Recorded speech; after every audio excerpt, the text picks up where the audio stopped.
Celle qui hantait le miroir, d'Anna Percy Patterson. Ces mots seront probablement mes derniers mots. Derniers puisque demain, je ne serai plus de ce monde. La cour de justice de Troppau, duché de Haute-Silésie, m'a reconnu coupable du chef d'accusation suivant. Incendie volontaire avec préméditation de meurtre sur mes domestiques, ainsi que sur ma cousine, Elina Venclosva, dont le cadavre n'a pu être retrouvé dans les décombres. C'est un de mes domestiques, ayant pu s'extraire de la bâtisse en feu avant qu'elle ne s'écroule, qui m'accusa de ce crime. Il m'avait surpris durant la nuit, le pas chancelant, en train de déverser sur le sol de ma demeure les liqueurs et alcools les plus inflammables qu'elle renfermait, puis avoir jeté un chandelier dont les bougies flamboyaient afin d'allumer le brasier, et de m'enfuir dans un éclat de rire incontrôlable en criant « Meurs, meurs, meurs, chose infâme !» De toute cette histoire, je ne garde que peu de souvenirs. Mais je ne puis donner tort à mon accusateur. Oui, c'est moi qui ai volontairement mis le feu à ma maison. Mais ce n'est guère les domestiques qui en étaient la cible. Je n'écris pas cela dans le but de me racheter une conscience. Il est trop tard, et la postérité me jugera pour un fou. Mais je dois malgré tout, pour le bien de mon esprit, dire ce qui motiva mon acte, afin de me dire que je ne deviendrai pas à mon tour cette chose que j'ai réellement vue, celle qui hantait le miroir. Contrairement à la pensée de notre temps, qui voit en l'esprit humain un mécanisme d'horlogerie parfaite dont la raison fait motif de combustible et dont l'imagination serait, à l'inverse, un obstacle à la combustion parfaite de l'esprit. Pourtant, malgré toutes nos découvertes et notre connaissance du monde, nous sommes à des miles de nous douter de ce que le monde peut bien abriter. Toute chose, aussi insignifiante puisse-t-elle paraître, renferme sa part de réalité, et l'imagination humaine peut bien souvent dépasser le simple stade de niaiserie d'un esprit dément. Je prends à l'appui les découvertes les plus scientifiques qui aujourd'hui sont admises, mais qui il y a encore peu nous paraissaient encore improbables. Que ce soit les thèses coperniciennes sur la place du Soleil dans l'univers, la découverte du Nouveau Monde, la géométrie non euclidienne, les travaux de Harvey, le vaccin, etc. Toutes ces découvertes auraient pu nous amuser il y a quelques siècles, mais aujourd'hui, comme je l'ai dit, cela nous paraît désormais comme évident. Pourtant, au début de toutes ces choses, elles sont sorties d'un esprit d'un homme qu'on aurait pu prendre pour des fous au commencement. Mais c'est de l'esprit des gens de ce type que les découvertes les plus étranges, les plus bouleversantes sont faites. Si notre monde cartésien établit que seul peut exister ce que l'on pense comme véridique, alors je déclare que les anciennes superstitions de tout âge et de tout peuple du monde sont bien aussi réelles que les gouttes de sueur qui perlent sur mon front en ce moment. Pour reprendre, bien que le sens de la phrase en ait modifié, pour reprendre les mots de Socrate, je ne sais qu'une chose, c'est que nous ne savons rien. Notre connaissance de ce monde et de ses secrets est ridiculement petite par rapport à l'existence de notre planète. Si nous sommes l'espèce dominante de ce monde, d'autres choses ont pu grandir au sein de notre société, en se dissimulant pour apparaître le plus anodin possible. Mais il est plutôt préférable pour les esprits élevés de se dire que ces choses ne sont que des divagations, afin de camoufler pour eux l'inconcevable. Ces croyances anciennes avaient pour but de nous protéger d'eux, comme nous nous protégeons des animaux.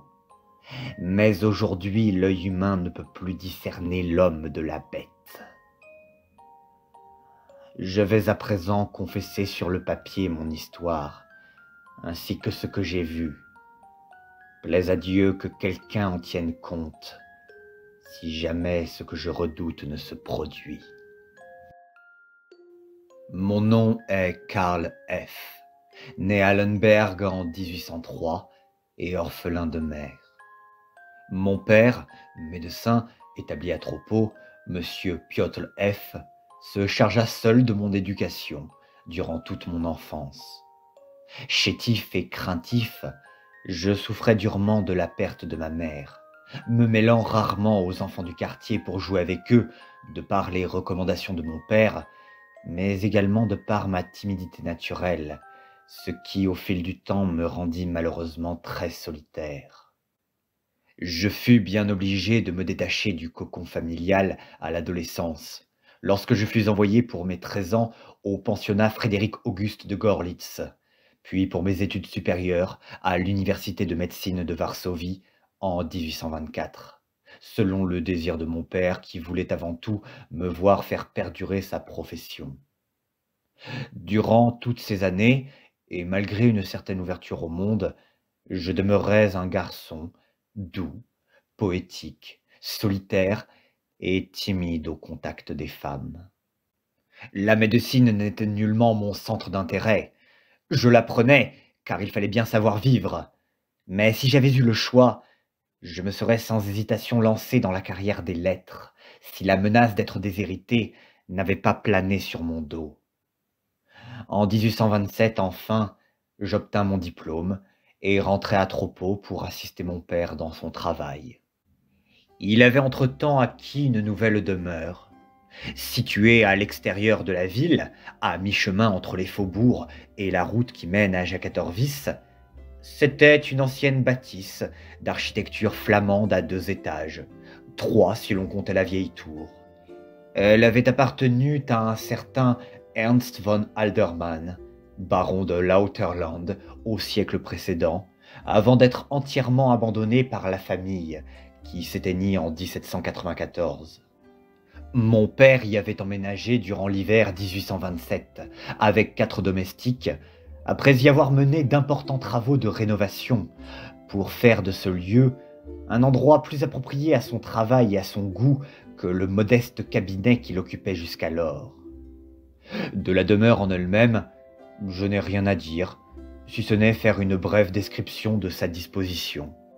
Le rez-de-chaussée, où l'on entrait par une unique porte massive de style néo-gothique, avec une gravure du calucet d'Hermès sur son arche, donnait sur le gigantesque cabinet de travail de mon père, divisé en 3 pièces. Une salle d'attente, le cabinet de médecin à proprement parler, et enfin une pièce aménagée en réserve, pharmacie et laboratoire, où mon père et moi préparions les remèdes que la faculté, ainsi que des générations de grands-pères et grands-mères, nous avaient transmis pour guérir nos patients. Le second étage, lui, accueillait salle à manger, cuisine, un petit salon et les chambres des domestiques. Le troisième n'accueillait que la chambre de mon père, la mienne, ainsi qu'un grenier tout en donnant accès à la tour. Cette tour, véritable imposture de l'architecture, était le vestige d'une ancienne église désacralisée qui avait été détruite durant un orage. La tour seule avait survécu à la destruction et avait été incorporée au nouvel édifice, malgré le manque évident d'harmonie qu'inspirait la fusion. Haute de 30 mètres, elle n'était pourtant composée ironiquement que d'une seule pièce en son sommet, le reste étant un escalier en spirale. Elle n'était ni habitée ni occupée par quelconque objet devant prendre la poussière. Mon père recevait dans son cabinet tout type de personnes, des plus miséreux aux plus fortunés, car il avait toujours fait preuve d'un grand humanisme à l'égard des nécessiteux. Je n'exerçais à l'époque qu'un rôle banal et insignifiant d'assistant, chargé d'aller chercher les remèdes ou de les confectionner, mais jamais de donner mon avis. Je passais ainsi pour une sorte de fantôme à travers le pays, mais cela ne me dérangeait nullement et me laissait plus de temps pour lire ou pour gérer les affaires de la maison.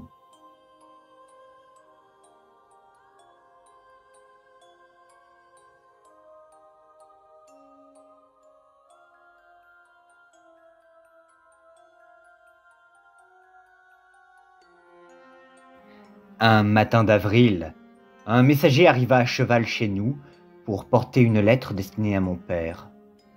Il la lut avec beaucoup d'attention, reprenant plusieurs fois sa lecture, mais toujours à voix basse. Elle provenait, me disait-il, d'une de mes tantes, une de ces personnes dont on connaît le nom sans pour autant réussir à y mettre un visage.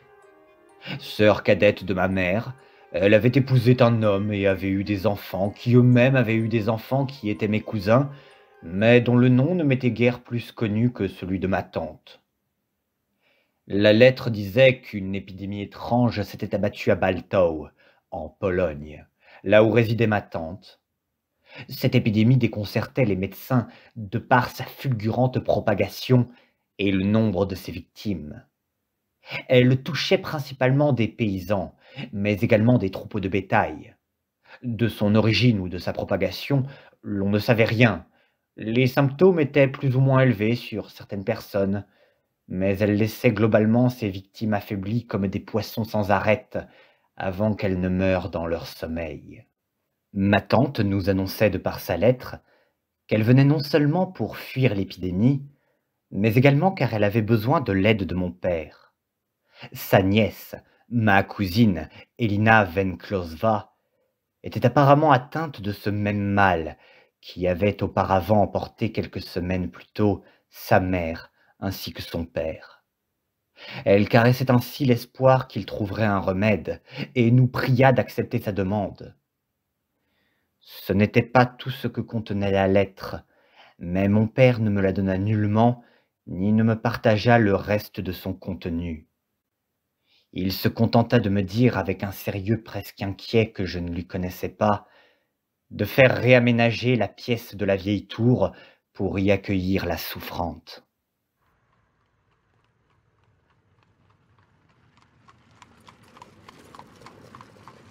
Cinq jours plus tard, un carrosse conduit par deux gentilshommes polonais arriva chez nous, et nous allâmes à leur rencontre.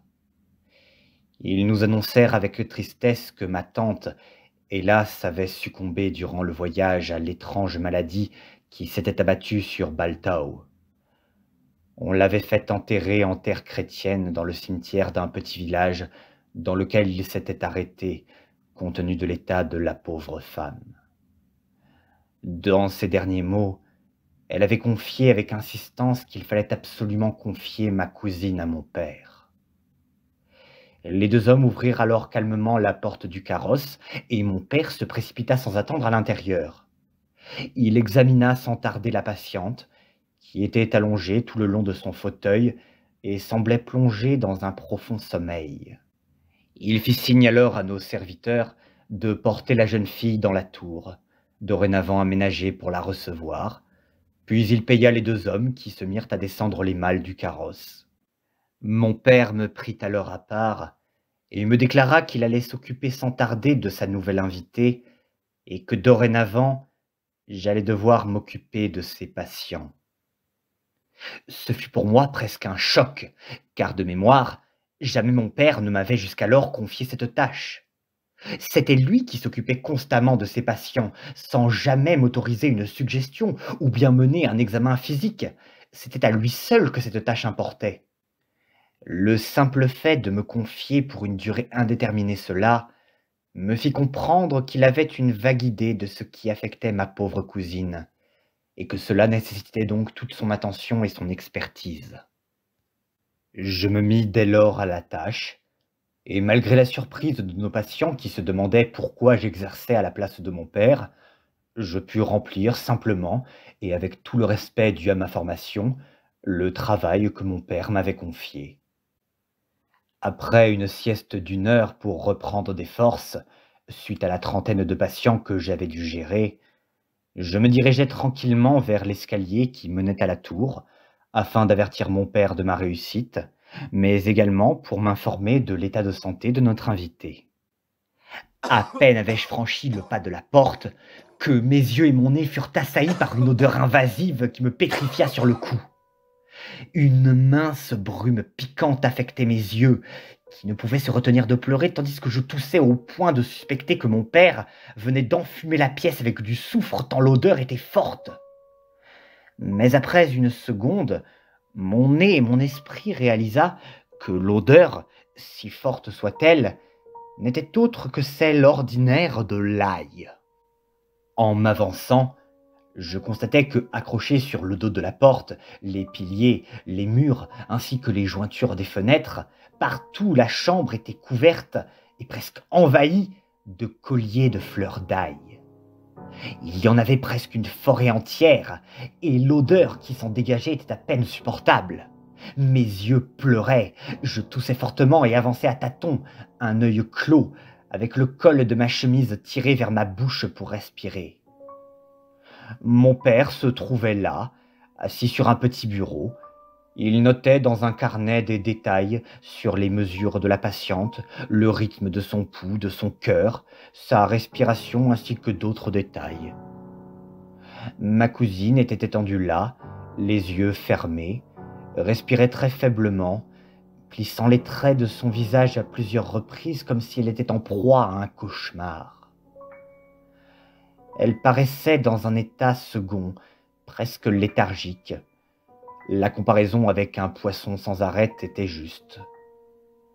Craignant que l'omniprésence des fleurs d'ail ne gêne ses capacités respiratoires, je me dirigeais vers la seule fenêtre de la chambre, une fenêtre à la française, dont la vue donnait en bas sur un pré. Mais alors que ma main débutait de soulever le loquet, mon père, comme piqué par une guêpe, se précipita vers moi, retira ma main et me déclara que sous aucun prétexte je ne devais ouvrir cette fenêtre. Je lui demandai la raison. Il parut inquiet un moment, puis cherchant ses mots, il me déclara que ma cousine semblait porter des symptômes d'une infection pulmonaire et que selon ses observations, il fallait d'abord désinfecter la gorge avant de supprimer le bouchon de par quelques remèdes liquides à la liqueur acide. L'ail était donc nécessaire pour le bien de la patiente et l'air pur pourrait aggraver son état.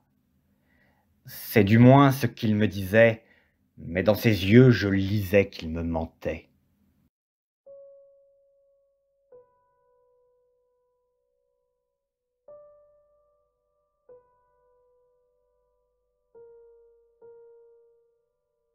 Durant plusieurs mois, je continuais à exercer la profession de mon père, bien qu'il était de plus en plus difficile à expliquer à ses patients qu'il était indisponible pour le moment. On me demandait régulièrement s'il était mort. Je réfutais la chose. Il passait dorénavant presque toutes ses journées auprès de ma cousine, ne la quittant que rarement des yeux. Il la nourrissait presque exclusivement de viande saignante, mais en très maigre quantité, et il était le seul à pouvoir s'occuper d'elle, hormis lorsque les servantes venaient lui donner son bain, malgré que mon père demeurait dans la pièce, sans rien dire.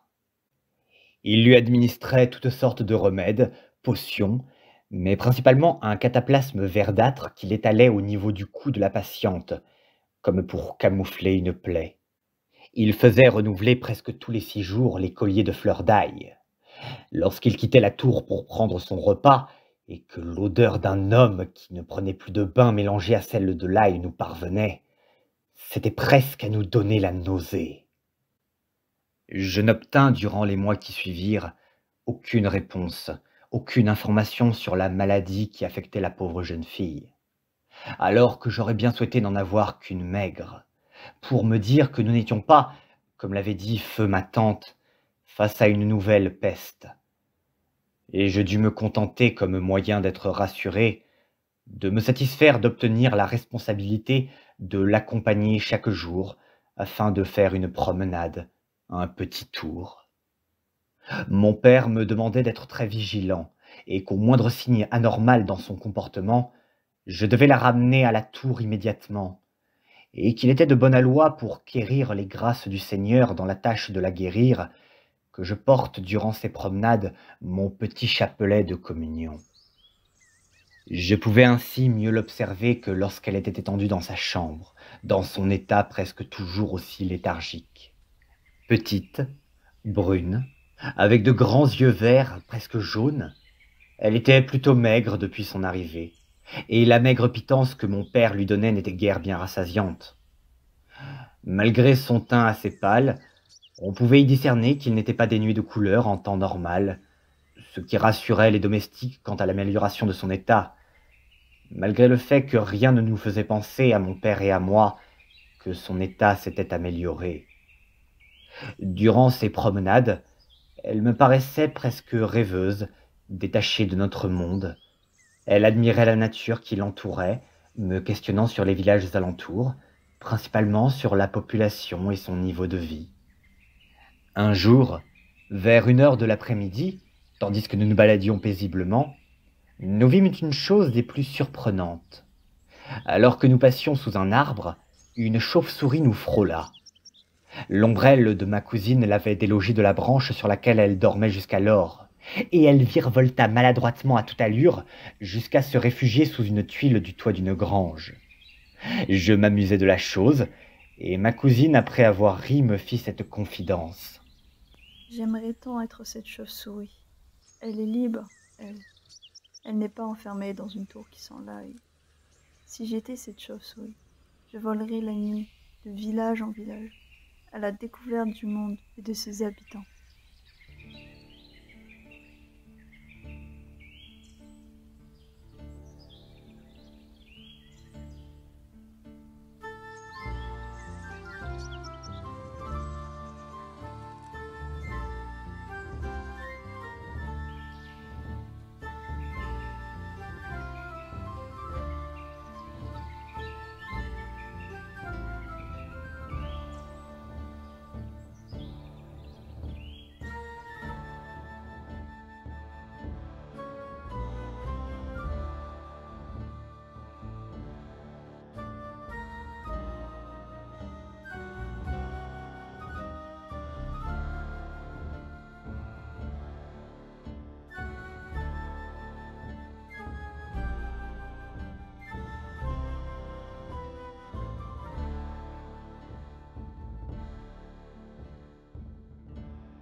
Vers le mois d'octobre, survint un événement qui bouleversa l'équilibre et la tranquillité du domaine.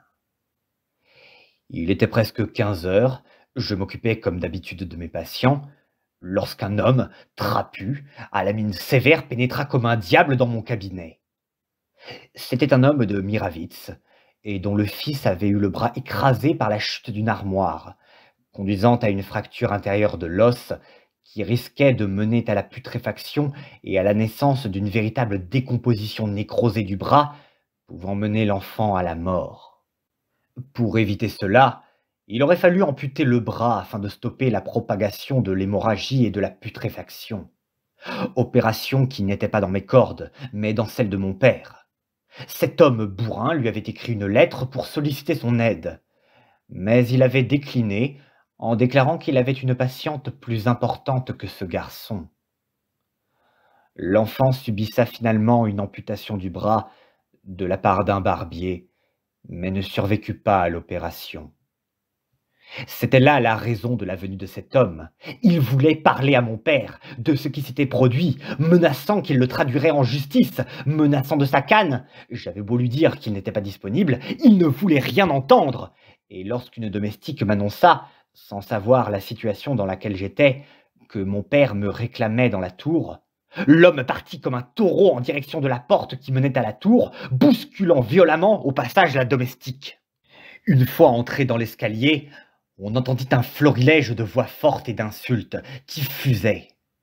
J'étais en bas de l'escalier avec les domestiques qui me demandaient si je ne devais pas faire venir un agent de police pour faire évacuer cet intrus.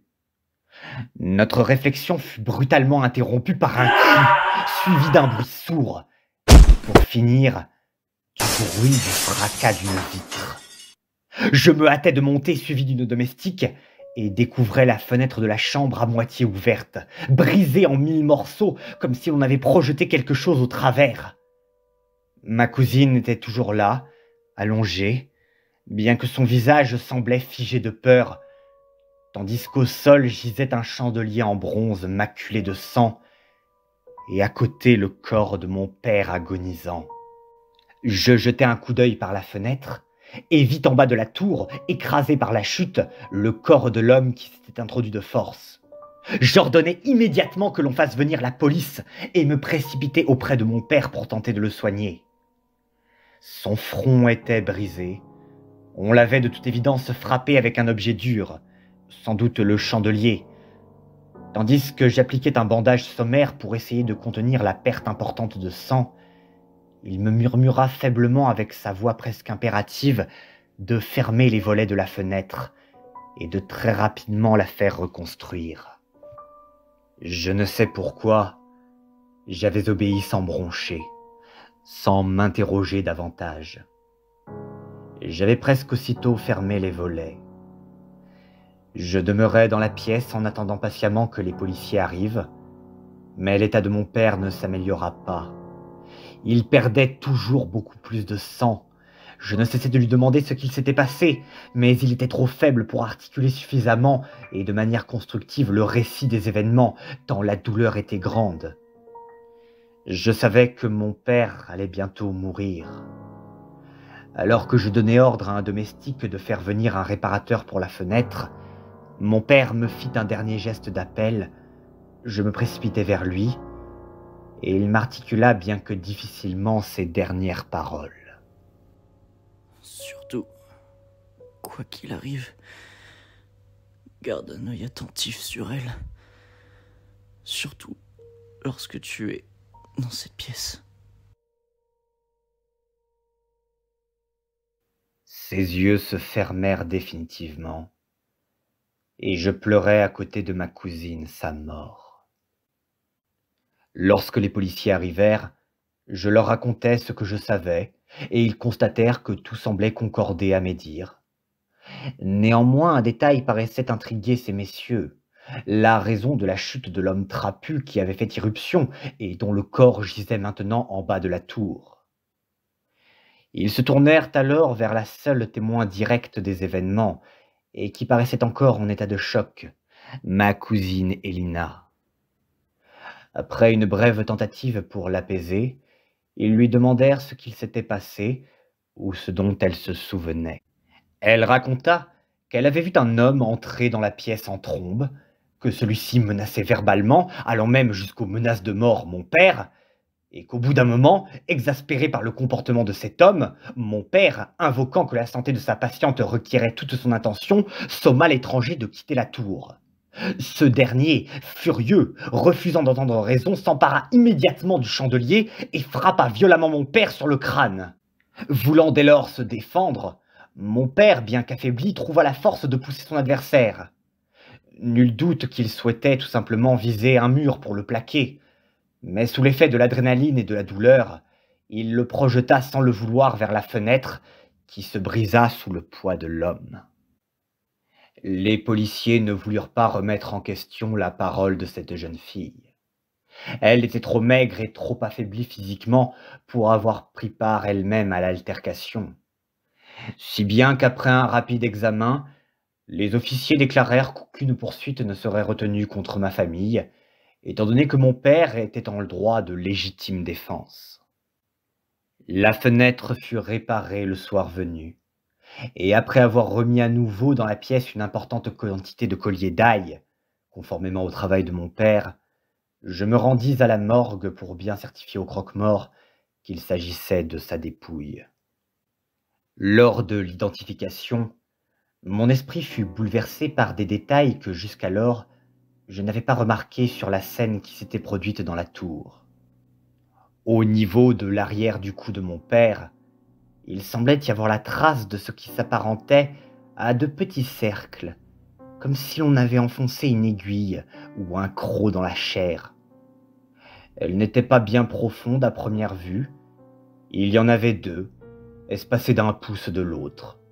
Morsure ou piqûre d'insectes, je l'ignorais alors, mais de toute évidence, elle était récente. Je m'interrogeais alors sur un autre détail.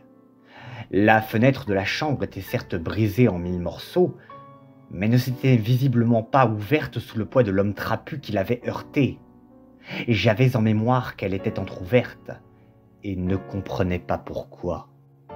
Une fois l'enterrement célébré, je pris la décision, et conformément à l'assiduité que mon père avait donnée à sa patiente, de me concentrer uniquement sur son cas, du moins pendant un temps. Son état n'était ni meilleur ni pire des fois où je l'avais précédemment côtoyée. Elle était toujours dans cet état second lorsque nous étions dans la tour, et elle paraissait comme retrouver vie lors de nos promenades. J'avais entre-temps eu accès aux notes de mon père, dans l'espoir d'en savoir plus sur cette étrange maladie qui affectait Elina. Mais tout ce qui était consigné dans ce carnet, c'était des notes relatives à des mensurations de certaines parties du corps de la patiente. Augmentation remarquée d'environ 1/2 centimètre des canines, plus longue que la normale. Les ongles se reconstituent beaucoup plus rapidement lorsqu'ils sont coupés, pour épouser une forme en pointe, ou bien à d'étranges détails anatomiques. Disparition presque totale de la poussée des poils du corps. Absence de menstruation. Marques bleutées à certaines parties du corps, comme si des blessures s'étaient refermées. Celles qui ne le sont pas cicatrisent rapidement, mais de toute évidence, en raison de la profondeur, elles sont plutôt récentes. Mais surtout, les notes accentuaient leurs observations sur un point situé non loin de la pomme d'Adam d'Elina, là où il appliquait son cataplasme. Une sorte de plaie, presque refermée, qui semblait presque effacée, mais qui me rappelait étrangement la marque de morsure ou de piqûre que j'avais constatée sur la dépouille de mon père. Enfin, vers le début de son carnet, se trouvait une étrange note qui n'avait presque aucune raison d'être là, mais qui y figurait et dont je ne comprenais pas la présence.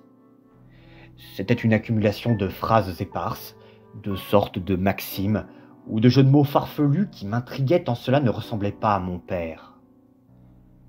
Aujourd'hui, je sais à présent que c'était un code pour mettre en garde celui qui après lui devrait s'occuper d'Elina.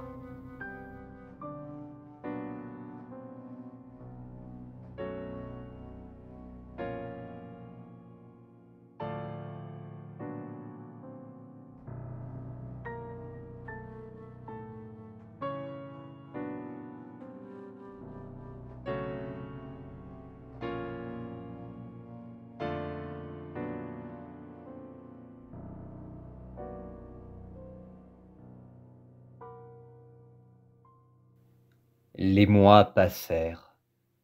Je ne quittais presque plus la tour, si bien que ma réputation de fantôme humain réapparut dans le pays.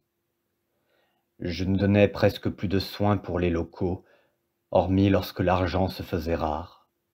Malgré tout, je demeurais concentré et dévoué à la tâche de trouver un remède pour ma cousine, sans pour autant trouver de résultats satisfaisants, ni de remède miracle, et encore moins d'informations sur le mal qui la rongeait. Un soir enfin se produisit ce qui allait me condamner. J'avais passé ma journée entière dans la tour auprès de ma cousine, constatant toujours effaré que son état ne s'améliorait pas. Ce jour-là, ma domestique m'annonça que le marché était en rupture de stock de viande, et que par conséquent ma cousine ne pourrait hélas avoir sa maigre portion que je m'appliquais toujours à lui servir, et qui, comme un miracle, malgré sa maigre pitance, la faisait toujours tenir. On lui fit servir une petite assiette de purée, qu'elle ne toucha que très peu. J'avais noté mes observations du jour, qui ne valaient pas grand-chose par rapport aux précédentes, et lorsque finalement je les eus conclues, je retombais par hasard en feuilletant les notes de mon père, à la recherche d'une information que j'aurais manquée. Je retombais donc, disais-je, sur cette note étrange que je n'avais toujours pas réussi à déchiffrer. J'y passais le reste de ma journée, avec assiduité, cherchant à déceler le sens de ces mots. La recherche s'éternisa, tant et si bien que je m'endormis. Le sommeil était doux. Le temps me paraissait presque figé pour l'éternité. Il était presque 1 heure du matin, lorsque je fus soudainement réveillé par une sensation désagréable de douleur. C'était comme si 2 aiguilles s'étaient profondément enfoncées dans ma gorge, et je lâchai un bref cri en me redressant sur ma chaise. Je repris alors mes esprits, et bien vite constata qu'au niveau de mon cou se trouvaient 2 petites plaies saignantes, dont le sang ruisselait doucement sur ma chemise. Je me retournai pour saisir un chiffon afin de recueillir le sang, et vis derrière moi que ma cousine était allongée, mais plus redressée, adossée au dos de son lit, et semblait fixer le mur d'en face. Je pris le chiffon, le passai sur mon cou, et constatai dans le miroir en face de moi que la plaie était en tout point semblable à celle de mon père et de ma cousine. Mais ma seconde découverte me glaça davantage d'effroi. Je n'y avais pas encore pris garde, mais lorsque je posa le chiffon sur ma table de travail et que j'observais si le saignement avait cessé, je vis avec stupeur dans le miroir, là où ma cousine se trouvait, le reflet du mur d'en face qu'elle fixait, sans que son reflet n'apparaisse. Je me retournai et constatai qu'elle n'avait pas bougé de place. Regardant encore une fois le miroir, elle y était totalement absente. Pris d'une certaine inquiétude, je portais une main tremblante vers son épaule, comme pour lui demander de me regarder. Je fis un bond en arrière lorsque je vis son visage. Il coulait depuis ses canines jusqu'à sa gorge une trace vermeille et fraîche de sang. Terrifié, je reculai. Elle tenta de faire un pas vers moi, mais comme trop affaiblie, elle tomba au sol. Mais le plus effrayant était qu'elle rampait comme une bête. Affaiblie certes, mais elle rampait, comme s'accrochant à la vie pour me tirer vers la mort. Je pris alors un tisonnier et la frappai pour la faire reculer, sans que cela ne parût vraiment l'affecter. Prenant à la hâte les notes de mon père, je me ruai hors de la chambre de la tour. Je la fermai à clé et me précipitai en courant vers le laboratoire, puis dans la cave, pour en saisir toutes les liqueurs inflammables, que dès lors je répandis à en imbiber le sol de ma propre maison, avant d'y mettre le feu et de la fuir à moitié fou.